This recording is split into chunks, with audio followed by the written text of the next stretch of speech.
The morning sun, usually a gentle balm, felt particularly warm on Clara's back as she knelt by the edge of our porch. It was a simple patch of earth, no more than 20 square feet, but to her, it was a sanctuary. In her hands, a small trowel and a tray of vibrant orange marigolds promised a splash of defiance against the muted tones of our year. Her hair, usually a wild cascade, was neatly tied back, sleeves rolled up to reveal slender, strong forearms. A smudge of dirt on her cheek only added to the peaceful tableau. This wasn't just planting, this was a reclamation. The past year had been relentless, a series of muted anxieties and silent battles, and this small garden represented a quiet assertion of life, a hopeful act of defiance that resonated deeper than anyone could possibly understand. Suddenly, the tranquil scene shattered. 3 figures appeared at the edge of our lawn, moving with the practiced, almost military precision of those accustomed to wielding petty authority. Liam, the tallest, with a clipboard clutched like a shield, led the charge. Beside him, a woman I'd come to know as Lena, her walkie-talkie poised, exuded an air of detached superiority, her designer sunglasses reflecting the morning sun like tiny, unblinking eyes. The third, a younger man I didn't recognize, hovered slightly behind them, seemingly eager to absorb their aura of self-importance. They were the Oak Ridge Lane HOA enforcers, clad in their smug armor of rules and regulations, clearly on some self-appointed power trip. Liam didn't even bother with a greeting. He simply stopped in the meticulously manicured grass, a theatrical pause before unleashing his pronouncement. "This is non-compliant landscaping." Clara looked up, her expression a mix of confusion and mild irritation. "Excuse me? You're altering common space," Lena snapped, her voice sharp enough to cut glass. "Per Section 1, subsection B of the HOA Code, all planting must be approved, and we didn't approve this." Clara rose slowly, her hands still coated in the rich, dark soil. "This is our property line. We measured it. I checked with the county office." She spoke with a quiet certainty that usually disarmed, but today it only seemed to fuel their resolve. Liam, however, wasn't interested in facts. He bent down, his hand reaching with surprising speed, and seized one of the vibrant marigolds by its roots. He yanked it out, dirt clinging to its delicate tendrils, as if it were nothing more than a stubborn weed. Clara gasped, a raw, involuntary sound of distress. "Don't touch that." As the words left her lips, Lena stepped forward, her expensive polo sunglasses glinting, an attitude for days radiating from her every pore. With a swift, unexpected movement, she shoved Clara back with her clipboard. "You're escalating this," she snapped, her voice dripping with manufactured indignation. "You need to back off before we call security." They didn't know. They couldn't have known. I was standing inside the house, a mere 10 feet away, a silent observer to their escalating theatrics. I hadn't uttered a single word, my presence unnoticed behind the screen door. But when I saw Clara stumble, her arms scraping painfully against the porch rail, something ancient and cold stirred within me. It wasn't the hot flash of anger that makes a man lash out, it was something far more dangerous, a chilling resolve that had been forged in forgotten conflicts and distant lands. I pushed open the screen door, the soft creak sounding like a thunderclap in the sudden, tense silence. Liam turned, his confident smirk faltering slightly. "Sir, we're in the middle of—" I cut him off, my voice calm, quiet, almost unnervingly so. Lena, ever the professional provocateur, crossed her arms. "Then maybe explain to your wife how HOA authority works." I descended the 2 porch steps slowly, deliberately. "You just laid hands on a civilian on private property," I stated, my eyes fixed on Lena. "I hope you're ready to explain that to law enforcement." Liam chuckled once, a short, dismissive sound. "You think we're scared of a citation?" I took another step, closing the distance between us. "You should be scared of federal assault charges." Their collective bravado visibly faltered. A flicker of genuine nervousness crossed their faces.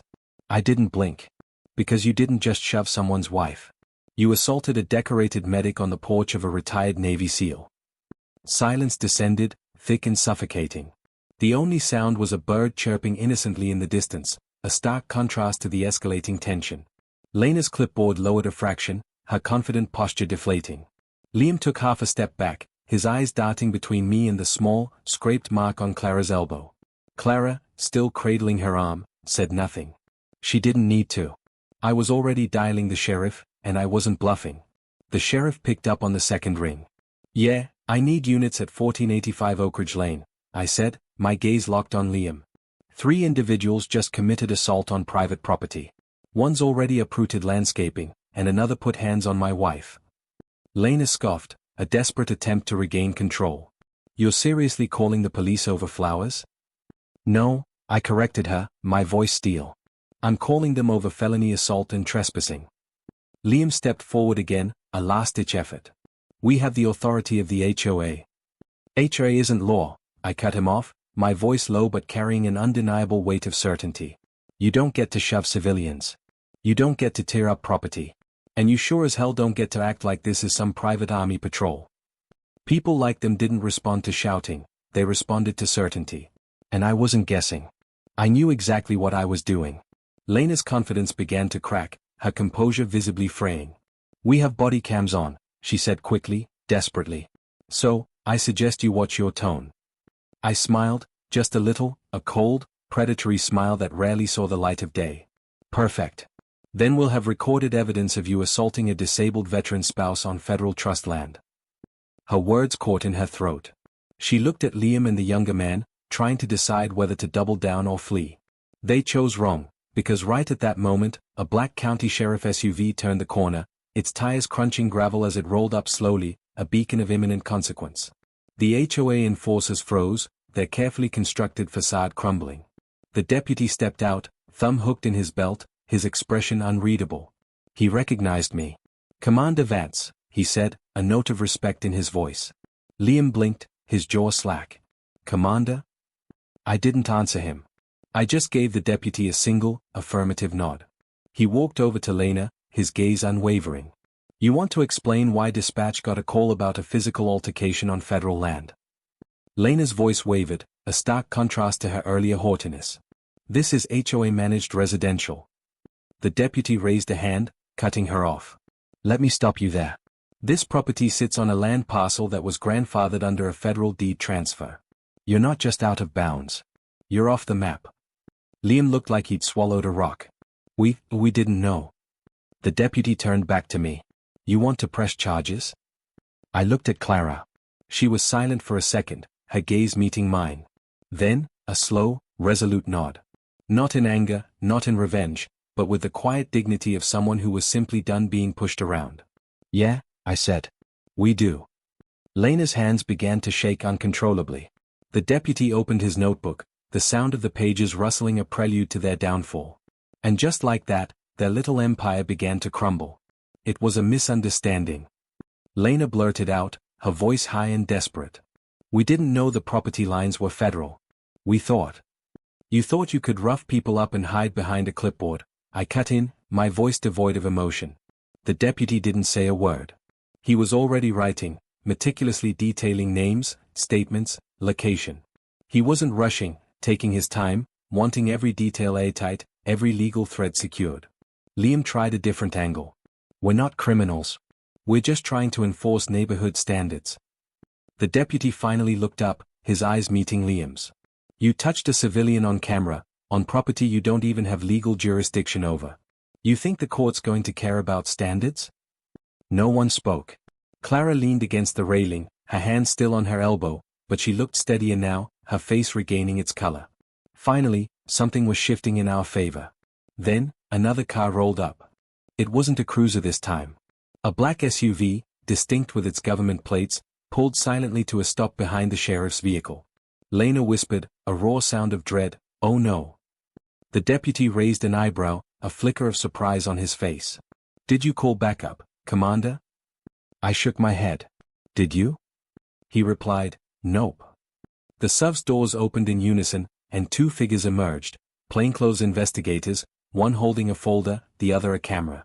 They moved with an almost unnerving efficiency, like well-oiled gears in a larger, more formidable machine. Quiet, professional, and dead serious. Liam backed up a step, his bravado utterly evaporated. Who are they? I looked him dead in the eye, savoring the moment of dawning realization. The Office of Federal Property Oversight. You stepped on the wrong lawn. Lena's face went utterly pale, a stark white against the dark frame of her sunglasses, now pushed up on her head. The taller investigator, a man with an air of quiet authority, walked over to the deputy and spoke in a low tone. I only caught fragments, but they were enough. Land trust, protected boundary, assault report flagged. The implications hung heavy in the air. Then he turned to me. "You're Mr. Vance." "Yes," I confirmed. He nodded, a gesture of quiet affirmation.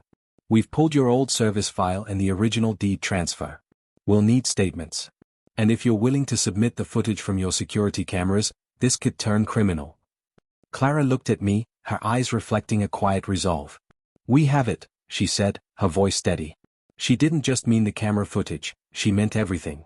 The precise recordings from our porch cam, clearly showing Lena's physical assault. The ancient, meticulously filed property lines that unequivocally defined our federally protected land. The original deed, signed and sealed decades ago. Even that ridiculous email chain, a digital paper trail of Lena's petty accusations regarding unauthorized planting. It was all there, a mountain of evidence. I nodded. "You'll get all of it." Liam, who had been so loud just moments before, was now utterly silent, his face a mask of defeat. Lena looked like she wanted to evaporate, to somehow fold herself into her own shadow and disappear from existence. I didn't have to raise my voice, or my fists, or do anything flashy. I simply stood there, calm and steady, like I was trained to be. Like I'd done countless times before in places far worse than this manicured suburban street.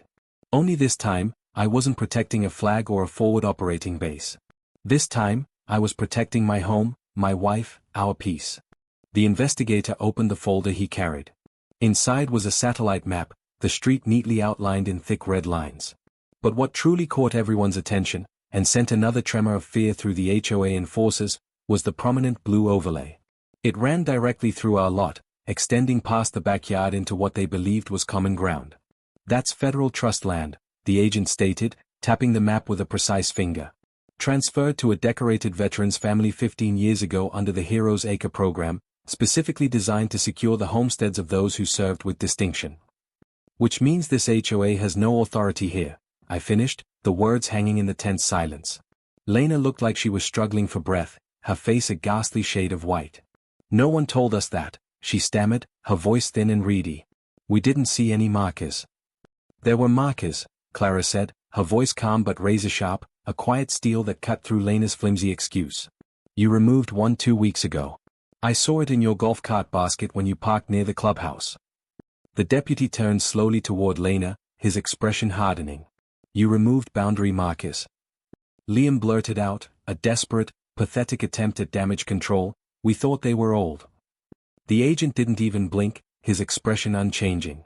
"They were RFID tagged and tied to the federal database. Tampering with them carries a 5-year penalty under Section 2B of the Property Enforcement Code." Lena suddenly looked as if the air had been sucked out of her lungs.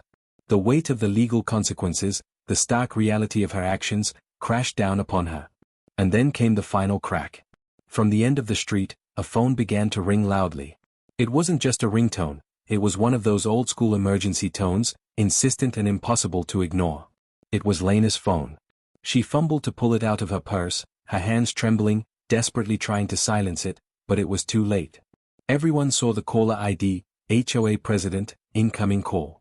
She answered on speaker, her voice barely a whisper, her hands shaking so violently she almost dropped the phone. "Lena," a man's voice boomed, sharp with barely contained fury. "What did you do?" I didn't know about the land," she stammered, tears welling in her eyes. "They're here. Feds. Police. I've got 5 calls in the last 15 minutes from county legal," the voice raged. "There's a cease and desist order coming down for the whole HOA board." "What?" Lena choked out, her voice cracking. "You're done. All of you. This is going to hit the papers by morning." Click. Silence descended again, heavier than before. The agent flipped the folder closed, the sound crisp and final, and turned to the deputy. "We'll take statements and collect the footage. Expect a formal report in 72 hours. Until then, no one from the HOA is allowed within 50 feet of this property. That includes any attempts at communication or contact." The deputy nodded, his expression grim. "Understood." Lena looked utterly broken, her shoulders slumped, tears now freely streaming down her face. Liam looked lost, his carefully constructed facade of authority having crumbled into dust. The younger man, who had remained silent throughout, now looked genuinely terrified. I walked over to Clara. She was quiet, her eyes red, but there were no tears of sorrow, only the lingering sting of the ordeal. I took her hand, her fingers cool against mine. "Hey," I said gently. "They're done. It's over." She nodded slowly, a deep, shuddering breath escaping her lips. Then she whispered, "I just wanted to grow something." The simple, poignant desire echoed the quiet strength she possessed. "You did," I told her, squeezing her hand. "You grew a fight they couldn't win.